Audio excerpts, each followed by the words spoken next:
KBR news కి స్వాగతం. అందరికీ నమస్కారం. ఈ నెల 16వ తారీఖున కర్నూలు నగరానికి భారతదేశ ప్రధానమంత్రి శ్రీ నరేంద్ర మోదీ గారి పర్యటన సందర్భంగా ఈరోజు మన రాయలసీమకి మరి ఎన్డీఏ మన కూటమి ప్రభుత్వం ఏర్పాటు అయిన తర్వాత మొట్టమొదటిసారిగా మన రాయలసీమ ప్రాంతమైనటువంటి కర్నూలు పార్లమెంటు పరిధిలో మరి కర్నూలు నగరానికి మన ప్రియతమ నేత, ఈ దేశ అభివృద్ధి ప్రదాత, ఈ దేశంలో పేదరికం లేకున్నట్ల మరి పేదరిక నిర్మూలన ఏకైక లక్ష్యంగా మరి పనిచేస్తున్న వ్యక్తి మన దేశ ప్రధాని నరేంద్ర మోదీ గారు. వారు మన కర్నూలు నగరానికి విచ్చేస్తున్నారు కాబట్టి ఆదూరు నియోజకవర్గంలో ఉన్నటువంటి భారతీయ జనతా పార్టీ కార్యకర్తలు, నాయకులు, అలాగే గ్రామ స్థాయిలో ఉన్నటువంటి బూత్ అధ్యక్షులు,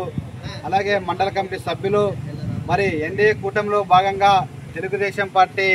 నాయకులు, కార్యకర్తలు, జనసేన పార్టీ నాయకులు, కార్యకర్తలు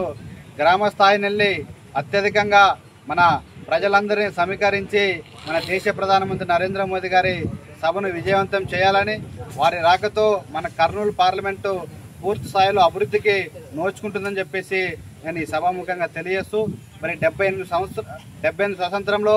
ఏ ప్రభుత్వం చేయలేని గొప్ప ఒక నిర్ణయం జీఎస్టీ మరి ద్వారా ఈరోజు అన్ని నిత్యావసర వస్తువు ధరలు అధిక శాతంలో ధరలు తగ్గించడం అనేది ఇది భారతీయ జనతా పార్టీ